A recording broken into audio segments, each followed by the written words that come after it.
God is awesome and He's really amazing. And what's really amazing about God is His amazing love. Isang napaka-common na tema ang amazing love ng Panginoon, pero dapat nating laging sariwain kung anong kahulugan, nakahanga-hanga, kagilagilalas ang kanyang pag-ibig. Ama sa langit, salamat sapagkat kayo'y nasa amin din puso. Nakasama namin kayo saan man kami pumunta upang kami ingatan ninyo, upang kami gabayan. Patawarin niyo po kami sa aming mga kasalanan, sa mga pagkukulang namin, punan niyo po kami. At papagliwanagin niyo po ang aming isip nang makita namin ang leksyon ninyo para sa amin sa sandaling ito. Mangusap kayo sa simpleng paraan at kami, Panginoon, mapayaman, mabusog ng inyong mga salita. Teach us, enable us, empower us, enlighten us with your words. And we ask you, Father, to be our sole speaker. Speak to your people, use your servant only as your instrument. And may your words be our medicine, our food, our light, our joy. In the name of your Son, Jesus, our Savior, we pray. God's love is amazing because God's love created us. And God's love created us in His own image. Dahil sa kanyang pag-ibig ay nilikha niya ang tao at ang paglikha na ito ay sa kanya pang wangis. Hindi tayo inihalin tulad sa ibang nilikha lang niya, kundi sa kanya mismo. Genesis 1:27, so God created man in His own image. In the image of God, He created him, male and female, He created them. And God created us for companionship. Nilikha tayo ng Panginoon, kawangis niya, para na sa ganon ay tayo'y bagay, magkapares, magkamatch. Because God desires, God so wishes, that there will be companionship between Him and His people. And among the people that He also created. Genesis 2:18, the Lord God said, it is not good for the man to be alone. I will make a helper suitable for him. So alam niya na mas mainam at kinirate niya na ang tao ay mangangailangan ng kapwa at kakailanganin din ng kanyang kapwa. James 2:23, Abraham was called God's friend. And what is friendship for? But for companionship, to enjoy one another and one another's presence. John 15:15, I have called you friends, sabi ng Panginoong Jesus. So galing sa Diyos Ama at sa Diyos Anak, nakikipagkaibigan sa tao. God created man to fellowship with Him and with other human beings. And in fact, God saved and continues to save man so that the fellowshipping could continue. God likes, God wants, and God wills to connect and to fellowship with His people. Yan ang amazing love.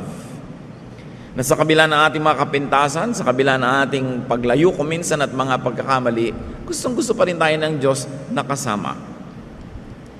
Ang kanyang simula sa atin, nilikha tayo para makasama. Kaya nga ang Panginoon noon ay naglalakad sa halamanan ng Eden at nakikisalamuha, nakikipagmabutihan, nakikiisa at nakikisangkot sa buhay ng mga taong kanyang nilikha. At noong ang tao ay nagkasala, ay gumawa pa ang Diyos ng paraan na mapabalik sa kanya ang tao at ang plano niya hanggang kahuli-hulihan, pagsasama pa rin.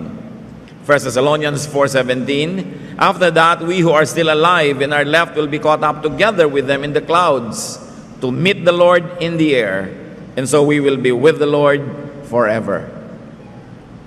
Tinutukoy dito ang mga panahon na ang taong nilikha ng Diyos ay lahat ay uuwi at babalik na sa Kanya at makakasama yung lumikha habang panahon.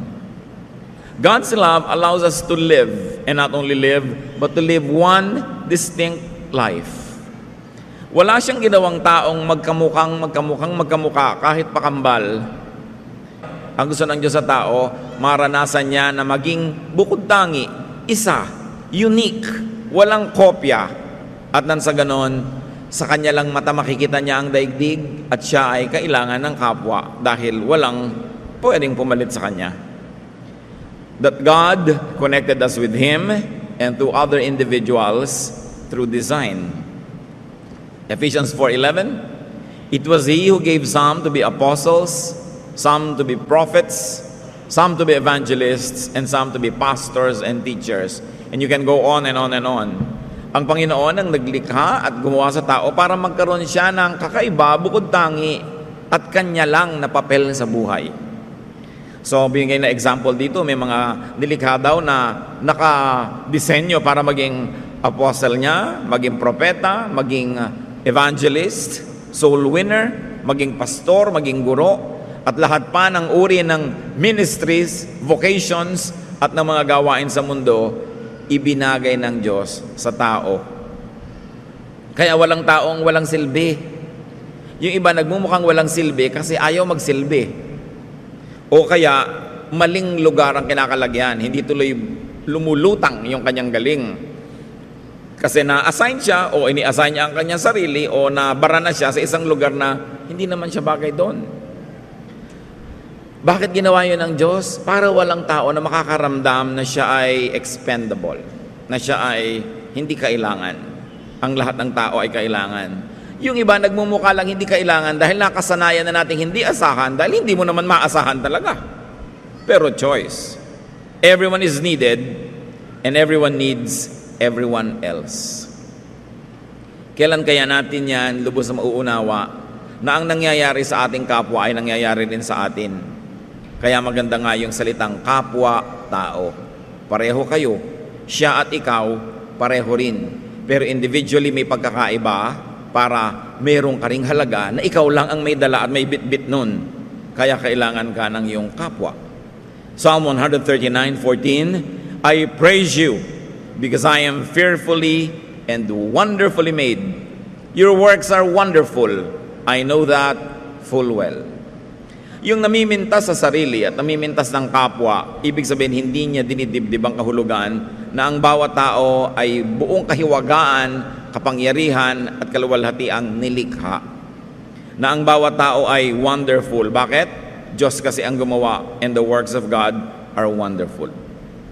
Marahil maaari nating sobrang tinititigan lang yung kakulangan ng kapwa, hindi natin nakikita yung mga bagay na talagang tamang-tama siya.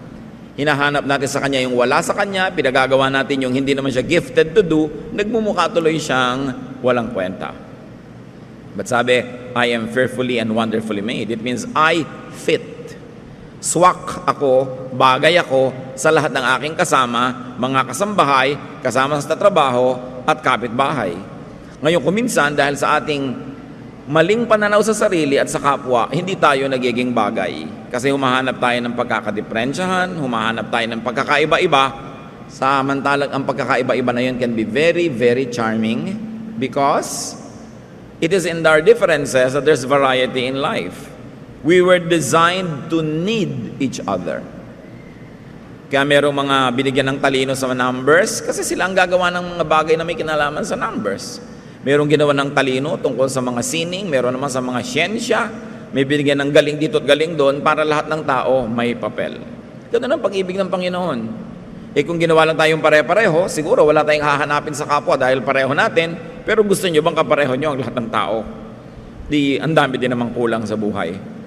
God's love is so wonderful because God allows us to live not only one distinct life, but also many lives. God is a God of variety, kaya kahit ang isang tao, marami ring pwedeng gawin.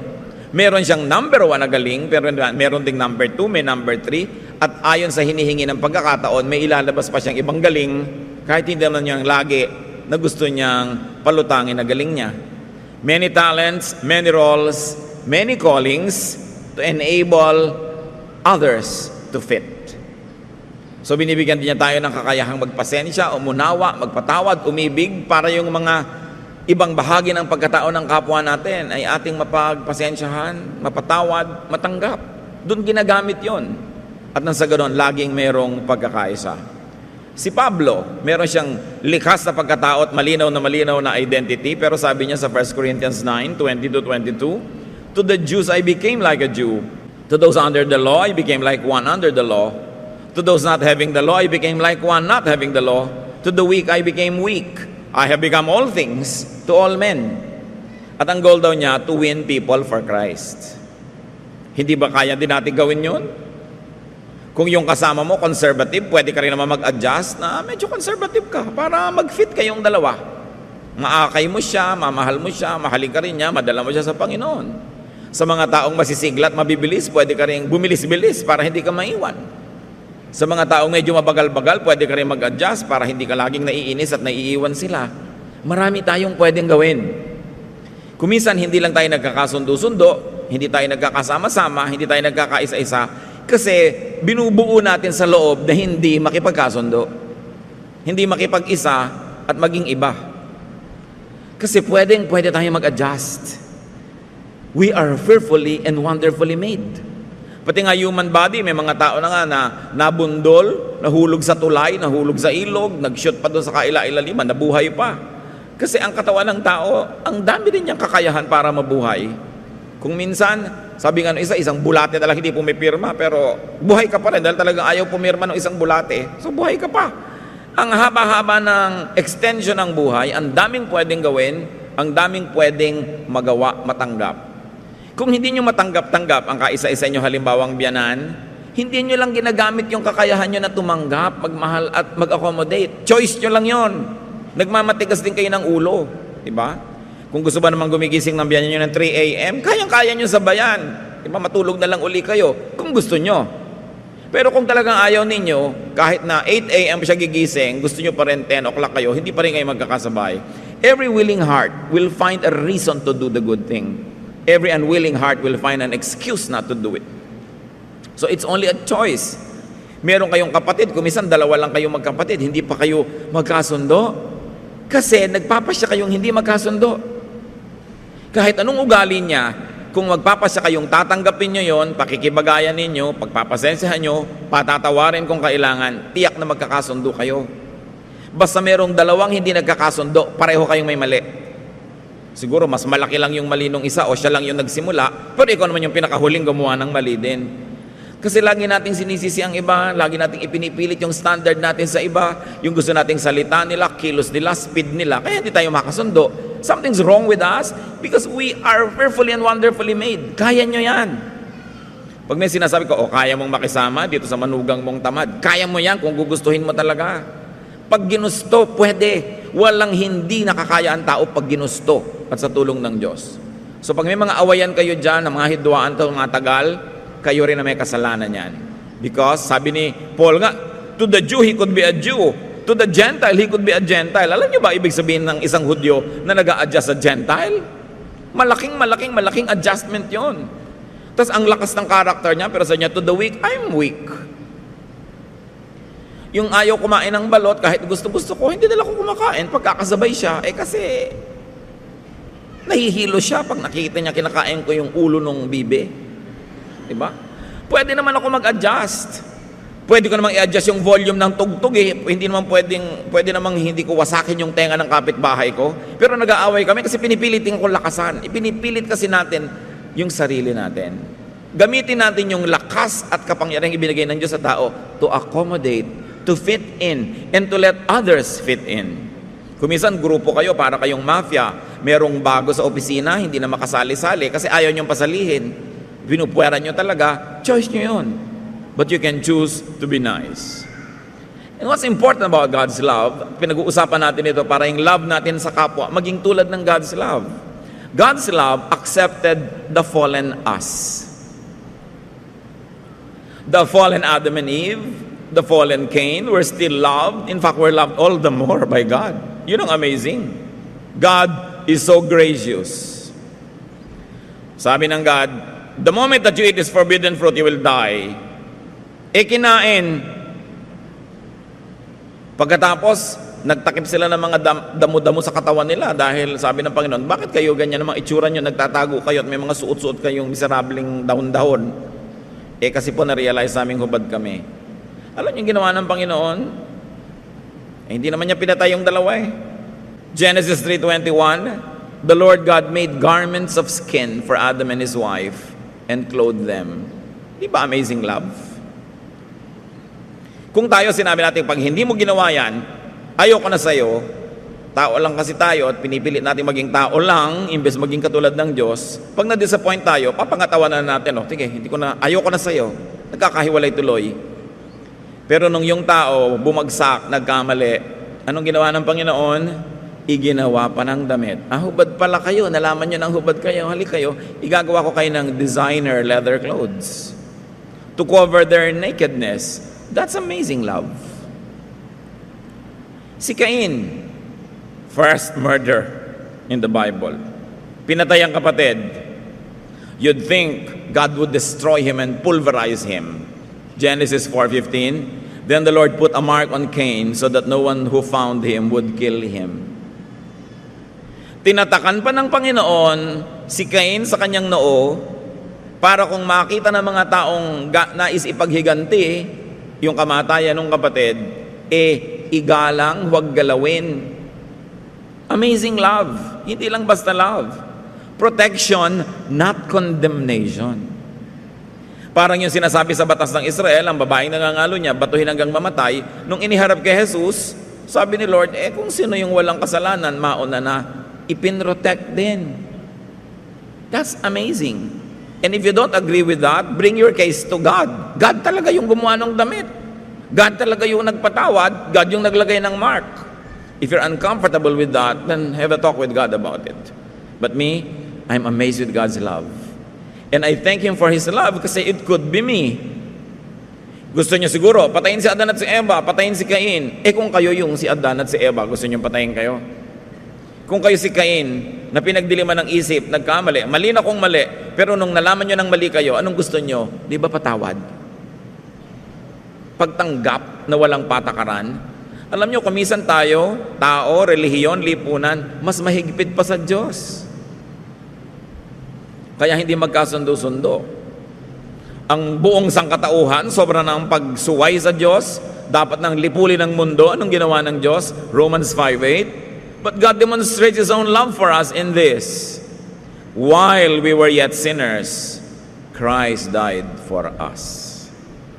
Siguro pwede kang mamatay para sa isang mabuting tao, pero pwede ka bang mamatay bilang sakripisyo para sa isang makasalan at masamang tao? Yun ang ginawa ni Jesus. Yun ang ipinagawa ng Diyos Ama sa Kanya. Amazing love. Hindi basta love the way we know it. Na I love you if you love me. I love you if you give me your money. I love you if you give me your time. I love you if you are faithful. I love you if you are kind and good and nice and thoughtful. Yung love na may kondisyon. Yun ang love ng fallen man. But the love of God is unconditional.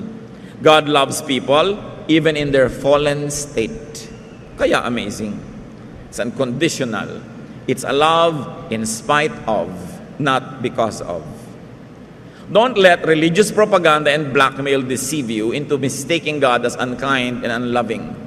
Siyempre, gustong-gusto naman ng maraming relihiyon, takutin ng tao na galit ang Diyos sa'yo. Galit na galit ang Diyos sa'yo, kaya mag-donate ka na mag-donate para mawala ang galit niya. Mga pang-blackmail. Ang Diyos ay napakabuti. Napakabait. God made man in His own image. But often, fallen man makes God in His image. Totoo, we were made by God in His image. Pero maraming tao, they make God in their fallen image. So kung magagalitin sila, pinapresent nila ang magagalitin ng Diyos. Kung gusto nilang maghiganti, hahanap sila ng justification from God. Kung gusto nilang manikis, kung gusto nilang maging masungit, hahanap sila ng excuse na mukhang sa Diyos nang gagaling yun. Kasi ang tao, gumagawa din siya ng imahe ng Diyos ayon sa imahe ng tao. Kaya makikita nyo ang mga iba't ibang lipunan, iba't ibang kabihasnan, yung mga Diyos nila na sinasamba, actually is a reflection of their own values, reflection of their own warlike character, kung warlike sila. Kaya kung yung mga lipunan ay mapagtanim, ang mga Diyos nila, mga Diyos na mga fertility, kung sila yung mga mahilig sa dagat, mga mangingisda o mga marino, ang mga Diyos nila, yung mga Diyos ng tubig, kasi gumagawa sila ng imahe ng Diyos sa sang-ayon sa kanila mismong sariling imahen. Baligtad. We should make our image in the image of God, not God in our image. Because sometimes we project our own beliefs, we project our own moods and our own sentiments on God and make God say what we like to say so that we could be justified. Baligtad yun. Dapat yung tunay na image ng Diyos ang lumulutang. God loves and saves us from ourselves through laws and limitations and consequences. Ang pinakamalaking panganib sa ating kaluluwa ay hindi nagmumula kay Satanas. Hindi nagmumula sa iba, nagmumula sa ating sarili, sa ating kalooban.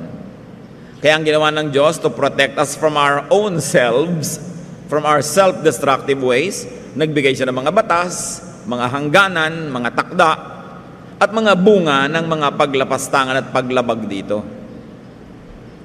Naglalagay ang Panginoon ng proteksyon. Halimbawa, si Paul, ang galing-galing, edukado, magandang lahi ang pinanggalingan, maraming alam, very successful sa ministry, very financially independent from many people. Pwede na siyang maging mayabang dahil ang dami-dami niyang katangian. Pero ang sabi niya sa 2 Corinthians 12:7, to keep me from becoming conceited because of the surpassingly great revelations, there was given to me a thorn in my flesh to torment me.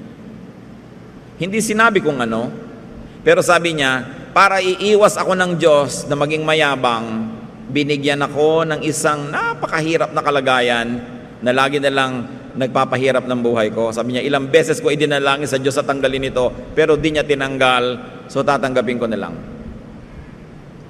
Marunong ang Diyos. Bakit hinayaan ng Diyos halimbawang matadtad ka ng peklat? Baka naman kung ang kinis ng balat mo, ipaghampasan mo yung mga legs mo sa lahat ng sulok ng Metro Manila. No? Bakit halimbawa binigyan kanya ng parang physical limitation? Baka kung sobra kang naging maganda, yumabang ka, umapariwara ka tuloy. Mabuti na yung walang natutukso sa'yo. Di ba? Hindi ka napapariwara. Kesa sa pinaghahangaran ka ng lahat ng lasik na dumadaan, napapahamak ka. Meron tayong mga limitasyon na inirereklamo natin sa Diyos. Bakit ako ganito? Bakit ako ganon? Hindi niyo yata ako mahal. Bakit niyo ako ginawang ganito? Mahal ka nga, kaya nilagyan ka limitasyon. At nilinaw sa atin niya ni Paul, para hindi ako yumabang, binigyan ako ng kapintasan o kahinaan. Inililigtas ang ating espiritu sa mas delikadong mga panganib pa. People with great gifts and talents and powers had built-in fuses, weaknesses, and it becomes their protection. Di ba ang bahay kaya may fuse? Di ba ang bahay kaya may circuit breaker? Mga building, pag merong maling lakas ng kuryenteng pumasok at baka masunog ang bahay mo, magtitrip yung fuse. Hindi niya papadaanin yung kuryente. Yung iba naman, para padaanin yung kuryente, lalagyan ng direktang kawad. Kaya nga nagtitrip yun para huwag pumasok yung kuryente dahil delikado. Ganon din tayo mga tao. May mga fuse. Meron lang na hanggang doon lang ang kaya mo. Kaya talagang pag sinaabuso mo na yung sarili mo, sobra ka nang aantukin, baka mapasandal ka lang, tulog ka na. Kasi magtitrip ka na Low bat ka na, kailangan ka na mag-recharge. Nilikhahan ng Diyos may ganun mga limitasyon. Kaya huwag tayo lagi nagagalit na may mga limitasyon tayo, nagdaramdam, at ayaw nating tanggapin yon. Sabi ni Paul, sa ikabubuti ko rin yon, dahil mahal ako ng Diyos. May limitasyon. Kaya pag sabing, bawal dito, huwag kang pumunta dito. No parking here. Park at your own risk. May mga nalalaglag na mga bato, magpa-park ka doon, risky, kaya may bawal. Huwag kang mag-park doon, para sa kabutihan mo. Dapat ang tao masunurin sa ganyang mga limitasyon kasi mapapahamak siya o ang kanyang kapwa pag hindi niya yung ginalang. God's love accompanies us everywhere, all the time. Proverbs 15:3, the eyes of the Lord are everywhere, keeping watch on the wicked and the good. Yung keeping watch, hindi ito para mahalin niya yung good at paluin niya yung bad. Walang sinabing ganon. Interpretasyon na lang yan ng mga tao. Kapwa niya binabantayan ang mabuti at masama. Pareho. The Lord sends rain both on the just and the unjust. The sun shines on both the good and the bad. People always want to punish the fallen and the imperfect, but God's amazing love does not do that. Minamahal niya kahit yung fallen. Tayo, pagka medyo nagkasala, nagkasala naman siya Meron pa akong kausap, yung pumpinsan ko, namatay na, lung cancer. Kasi naman, sigarilyo siya ng sigarilyo. May kasama na agad na blame, Kasi tayo, pagka merong pinayuhan at hindi nakinig, we feel we are entitled not to help anymore kasi hindi tayo sinunod. Hindi siya sumunod di bahala siya. Actually, excuse lang natin yon kasi talaga ayaw nating tumulong. Kasi sinusunod ka at hindi, matigas ang ulo niya at hindi, kung gusto mong tumulong, tulad ng Diyos, tutulong ka pa rin. Kaya isa sa mga nagpapamanhid ng kalooban ng tao, yung pagiging sobrang relihiyoso. Yung mga relihiyoso, pagka ang dinadapuan ng mga sakit, ng mga dilubyo, hirap sa buhay, ay yung sa tingin niya makasalanan, sasabihin niya, sinful naman siya Yung parang natutuwa ka pa. At marami talagang relihiyoso, tuwang-tuwang, alam mo, yung mga umaapi sa atin, sa impyerno yan pupunta. Ganyan, tuwang-tuwang, sa impyerno talaga yan, tayo sa langit. Kung talaga makadiyos ka, ipagluluksa mo ang bawat pupunta sa impyerno, kahit masama siya o hindi. But religiosity can numb us, can give us a false sense of righteousness, that we feel that anybody who falls short of our measurement of righteousness deserves hell. And therefore, we gleefully usher them into hell. Yan ang isa sa mga hindi magagandang epekto ng sobrang relihiyon sa tao. Nawawalan siya ng sensitivity sa kapwa, lalo't hindi niya kasekta.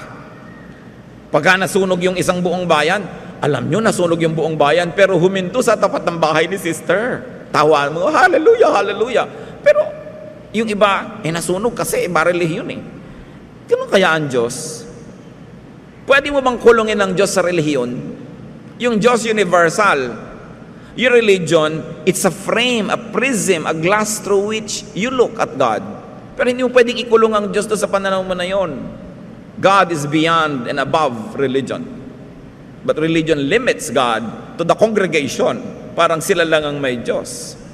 Hindi tayo mahihiwalay sa Diyos kahit anong mangyari. Sabi sa Romans 8:38 and so on, I am convinced that neither death nor life, neither angels nor demons, neither the present nor the future, nor any powers, neither height nor depth, nor anything else in all creation will be able to separate us from the love of God that is in Christ Jesus our Lord. Walang anumang kapangyarihan, liwanag o dilim, taas o baba, lapad o kitid, walang kapangyarihan pwede maghiwalay sa atin sa Diyos sa pamamagitan ni Jesus. All religious people love to make this amazing love exclusive to them. Di ba? Wala. Kahit na sabi mo, malayo ako sa Diyos. Akala mo lang yun. Malapit siya sa'yo. Kahit pinipili mong lumayo, wala ka naman pwedeng puntahan na wala doon ang Diyos. Again, another religious blinder, gusto nila, sa kanila lang nandun ang Diyos. Pero God loves all the people that He created. Matthew 28:20, and surely I am with you always to the very end of the age. Pagka kayo'y nadadaya, na kayo'y nag-iisa, alalahanin niyo yung Romans 8. Pagka kayo nagkakamali, nadarapa ang pakiramdam nyo, galit sa inyo ang Diyos. Siyempre, hindi natutuwa ang Diyos kung nagkakamali tayo. Pero mahal ka pa rin ang Diyos. Parang magulang, kahit hindi natutuwa, mahal mo pa rin yung anak mo. Hindi ka natutuwa, napapahamak siya, hindi ka natutuwa, may ginagawa siyang hindi maganda, pero mahal mo pa rin. Kaya parang mali, pagka yung magulang, conditional na yung love. Hindi na kita mahal kasi 7 taon ka na sa high school, yung mga ganon. Kahit 15 taon, hindi mo ikinakatuwa, pero mahal mo pa rin, anak mo yan eh. Sa'yo naka-assign yan, kaya sa'yo ibinigay ng Diyos para ikaw magmahal. Sino gusto mong magmahal sa Kanya? Ang principal. Assignment mo yun eh, kaya sa'yo binigay. So dibdibin mo yun. Yung pamilya dapat walang patakarang pagmamahal. Hindi pang kukonsente, pero alam mo dapat, kahit anong mangyari, may pamilya ako eh, may magmamahal sa akin. Kung minsan sa ating mga pagiging isip bata, nasa samantala natin yon, yung ganong katotohanan, na-exploit natin. We don't do our best. Pero pag nang mature tayo, marirealize din natin, napakasarap na may ganun kang pwedeng uwian, na laging alam mo, tatanggap sa'yo. Hindi ka lang tatanggapin kung good looking ka, kung healthy ka, kung okay ka, kundi kahit ano. At kahit pa nga ang mga human parents na pinakamalapit na ang love sa godly love, nagkukulang pa rin kuminsan, ang Diyos hindi. Tatandaan mo, kahit gaano ka kabigo, kahit gaano pa kasama ang nagawa mo, kahit gaano pa karumi ang nahulugan mong kanal, mahal ka pa rin ang Diyos. Nothing can separate you from the love of God. And that same love is the love that we should give to one another. Hindi tayo judges ng isa't isa. We are extensions of God's love. Kung minsan akala natin hindi kaya ng Diyos na magturo sa nagkakamali, so pinipilit natin na tayo yung magturo, tayo yung magtuwid, tayo yung magtama. Alalahanin niyo si Jesus. Sabi niya, kung sino sa inyo ang walang kasalanan, bumato na. So may liko, gusto mo ikaw magtuwid, sasabihin ni Lord, sige, kung talagang tuwid na tuwid ka, wala kang kalikuan, sige, ituwid mo. Disiplinado ka, perfect ka, sige, mang-disiplina ka. Pero kung hindi ka ganon, magmahal ka na lang. Patuloy ka rin siyempre magturo, umakay, mag-inspire, but don't judge. Even Jesus is not yet in the business of judgment. He's still saving people. Nauunahan pa natin kumisan yan. God's love guarantees our oneness with Him. Ano ang ating patunay, katiyakan na tayo'y hindi mawawalay sa Kanya? He gave us His Spirit. Kung minsan, may boyfriend ka, bibigyan ka ng singsing, patunay na ikaw lang, yung pala sa loob ng singsing, yung pangalan, to whom it may concern. Ang dami nyo palang nabigyan nun. Pero kung minsan may tumutupad, pero madalas hindi rin naman natutupad. Singsing lang ang binigay sa iyo Kayong dalawa, pipirma ng kontrata, marriage contract. Madalas hindi rin natutupad yung mga stipulations dyan, yung mga detalye. Ang Diyos, ano ang binigay sa bawat tao? Hindi sa isang church, ha? Sa bawat tao. Anong ibinigay niya? Ang Espiritu niya. Paano babawiin ng Diyos yung Espiritu niya? Nakalahok kaisa ng Espiritu ng tao. 1 John 4:13, we know that we live in Him and He in us because He has given us His Spirit. Ano pa ang patunay ang kailangan natin para malaman natin, grabe ang pag-ibig ito. Ibig sabihin, kahit anong gawin ko, hindi ako mahihiwalay sa Kanya. Tatakpan niya ng pag-ibig, huhugasan niya ng dugo ni Jesus, mamahalin niya ako dahil ang Espiritu namin hindi pwedeng paghiwalayin. Walang bawian. Sa simula pa lang sa creation, ibinigay na niya yung Espiritu niya sa tao. Pagkatapos, nung ang tao ay nagkamali, ibinigay niya ang kanyang anak. He gave us His Son. Parang renewal ng relationship, renewal ng wedding vow. Na parang sinasabing, nagkamali ka man, nalayo ka man, heto, gumagawa ako muli ng paraan na sa pamamagitan ng anak ng Diyos, ang sangkatauhan ay makakabalik sa Diyos. Romans 5:10, for if when we were God's enemies, we were reconciled to Him through the death of His Son, etc., etc., I'm interested only in the first part of the sentence. Sabi, kung nung araw na tayo malayo sa Diyos, noon namatay si Jesus para sa atin. Ngayon pa ba, na lumapit na tayo sa pamamagitan ng Kanyang anak, ngayon pa ba malayo ang Diyos? Kung nung araw na hindi mo pa tinatanggap si Jesus, noon naman siya namatay para sa iyo Ngayon pa bang tinanggap mo na? Ngayon pa mapalayo sa iyo ang Diyos Ama? Lalong hindi. Ano pa man ang mangyari, kasapitan mo sa buhay. God's love reunites us with Him forever. Bagamat tayo na Espiritu niya ay inilagay niya pansamantala sa lupang katawan para maranasan natin ang buhay dito, maranasan nating mamuhay kasama ang kapwa, at ang Diyos din sa pamamagitan ng katawan ng tao, at nandun ang Espiritu ng Diyos sa katawan na yon, ang Diyos man ay maraming nagagawa through and in creation. Sa oras ng kamatayan ng ating katawan, bumabalik ang Espiritu sa Diyos. Ecclesiastes 12:7, and the dust returns to the ground it came from, and the Spirit returns to God who gave it. Amazing death. Because death now brings you back to your original spiritual life with God. Romans 8:11, He who raised Christ from the dead will also give life to your mortal bodies through His Spirit who lives in you. Bakit si Jesus namatay at matapos mamatay ng 3 araw ay nabuhay na muli? Isang halimbawa ng gagawin ng Diyos sa bawat anak niya. Na mamatay man ang iyong katawan, mare-reconstitute that you will wear a glorified body and that we will be with the Lord forever. God is with His people in life and in death. Why? Because His Spirit is our spirit. 2 Corinthians 5:8, we are confident, I say, and would prefer to be away from the body and at home with the Lord. Iwan ko man yung katawan ko na yan, ang uuwian ko naman ay ang Diyos sa langit, di bali nang iwan ko yung katawan na yan. Bagamat ang mga katuruan ng Christianity ay nagsasabing ang katawan na yan ay muling bubuhayin in a glorified way. At sabi sa Psalm 23 verse 6, surely I will dwell in the house of the Lord forever. Sa Revelations 21, 2-3, na ipinapakita dito yung mga sinasabi ng sumulat na magaganap sa mga huling araw. I saw the holy city coming out of heaven from God, prepared as a bride beautifully dressed for her husband. And I heard a loud voice from the throne saying, now the dwelling of God is with men, and he will live with them. They will be his people, and God himself will be with them and be their God. Sabi niya, sa darating na panahon na yon, ang kaharian ng Diyos ay bababa na para bagang isang babaeng ikakasal, bihis na bihis, gayak na gayak, walang lukot ang damit, walang dumi, parang isang babaeng ikakasal.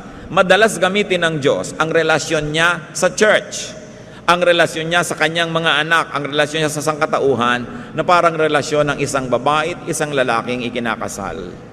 Ibig sabihin, sila'y para sa isa't isa, sila'y bagay sa isa't isa, at habang panahon, sila ang magiging magkapareha. Yun ang ginagamit niyang metaphor. Pag-iibigan na hindi impersonal, very personal, very emotional, very, very real.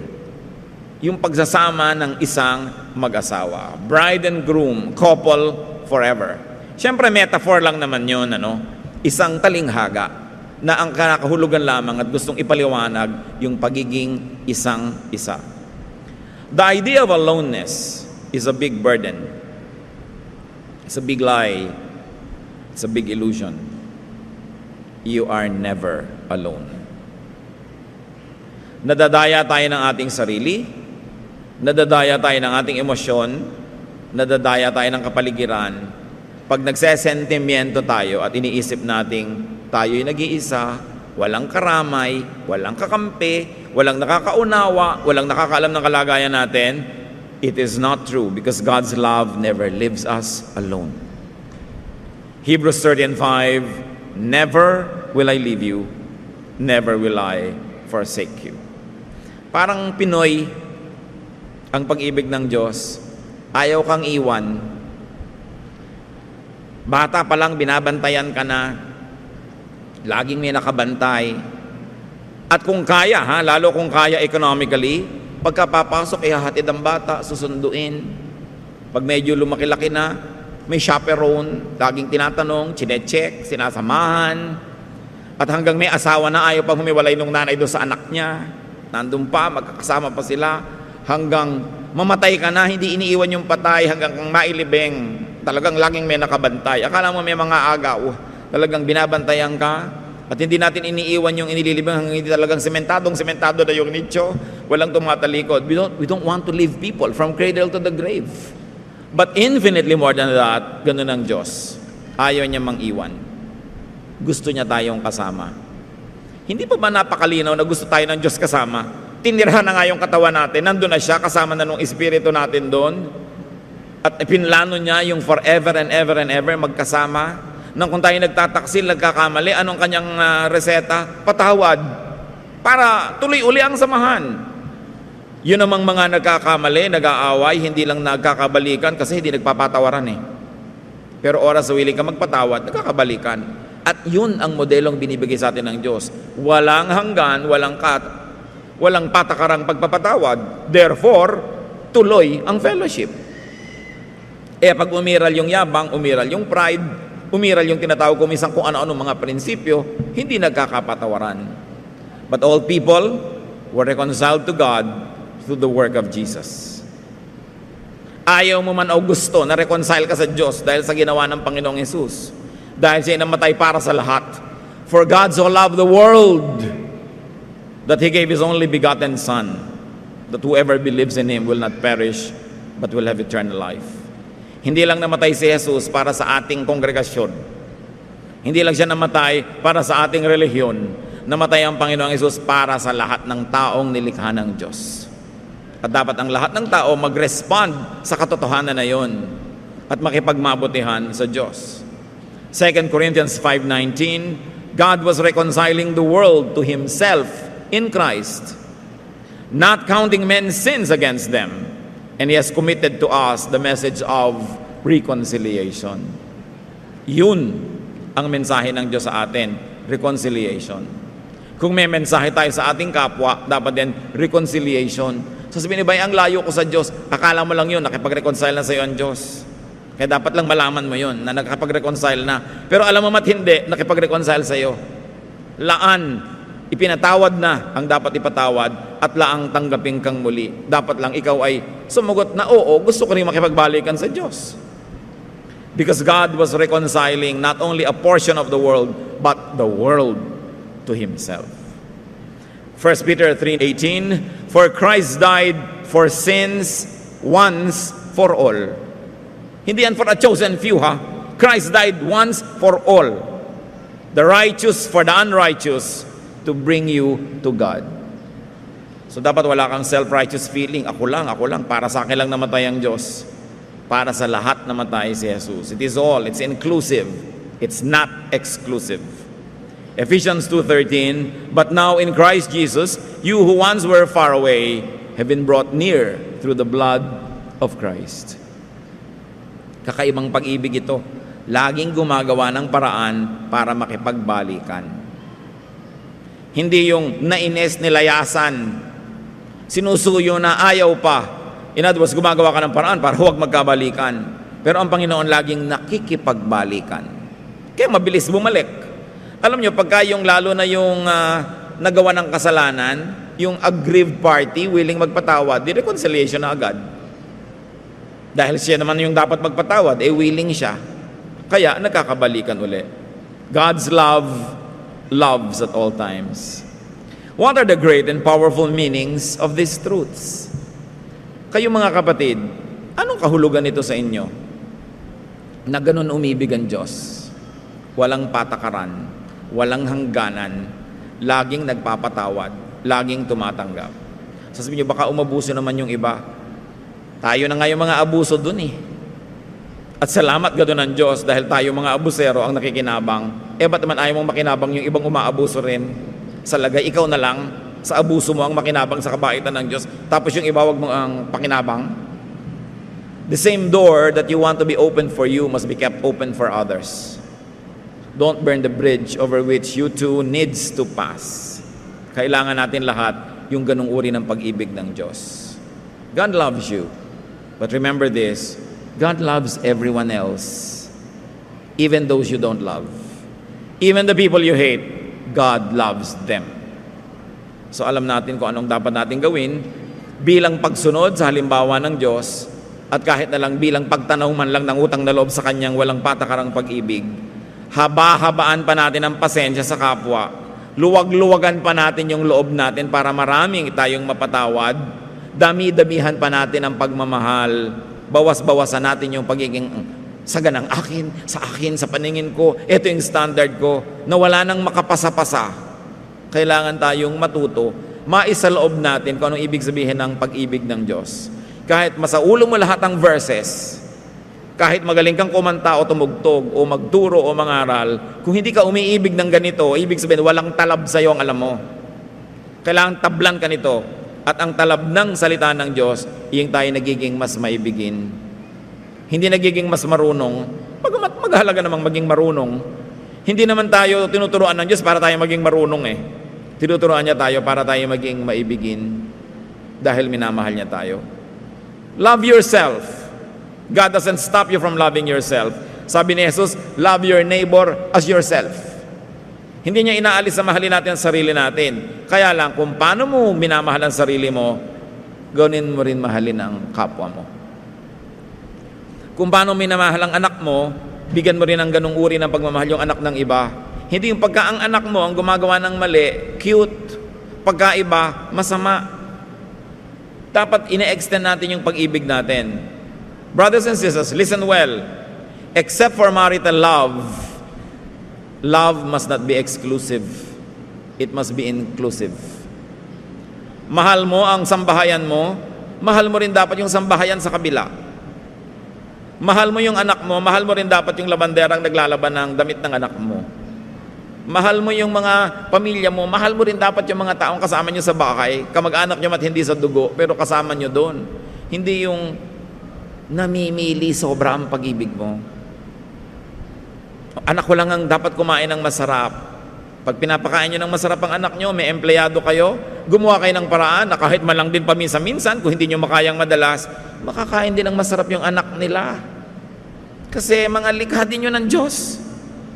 Hindi lang kayo ang nakakaranas ng bakasyon, kung kayo ang may-ari ng kumpanya, binibigyan nyo rin ng bakasyon yung mga taong nagtatrabaho sa inyo. Kahit legally, required sila magtrabaho ng ganito, pero kaya nyo naman bigyan ng mga bakasyon. Yung mga empleyado ninyo, halimbawa na may mga pamilya, hanggat pwede nyo pinapauwi para makauwi, kasi mamahalin nyo rin yung pamilya nila. Hanggang hindi tayo nagmamahal ng ganon, ang mahal mo lang yung kamag-anak mo, yung sambahayan mo, anong pinagkaiba mo sa hindi naniniwala sa Diyos? Mapagmahal din sila. Sabi ng Panginoong Yesus, kung ang binabati mo lang, yung bumabati lang din sa'yo, hindi ba kahit yung mga Gentiles ganyan? Kung mabait ka lang, doon sa mabait din sa'yo, kahit mga kriminal mabait din sa sarili nilang nanay. Anong pinagkaiba mo? Sabi ni Jesus, dapat nalalampasan mo yon, nahihigitan mo yon. Namamahal mo, hindi ka mahal-mahal. Ngayon, yung pag-ibig na tinutukoy natin dito, hindi emotional love. Alangan mang ma-emotional love mo ang lahat ng tao. Mahirap namang matupad yun. Pero yun lang, committed ka sa ikabubuti nila, gumagawa ka ng paraan para sila ay mapainam ang buhay. That's love. It doesn't have to be emotional. It can be a mental and an intellectual commitment to the betterment of someone else's life. Love yun. So, hindi dapat exclusive masyado yung kindness and goodness. Bawat tao, nandun ang Espiritu ng Diyos. Ano man ang pagmamahal na ibigay mo dyan, Diyos ang nakakadama. Pero ano mang pagkukulang o kaya kasamaan ang gawin mo doon, Diyos din ang nagdaramdam kasi nandun din sa tao na yon yung Espiritu ng Diyos. At nais kong ulitin, hindi mo man siya mahal, mahal siya ng Diyos. Kung ikaw ay naging magulang na, alam mo yon, ang pinakamadaling paraan para kabigyan ng kasiyahan yung mahalin ng iba yung anak mo. Di bali na hindi ka maregaluhan sa birthday mo, pero yung anak mo, kinutuwa mong naaalala nila.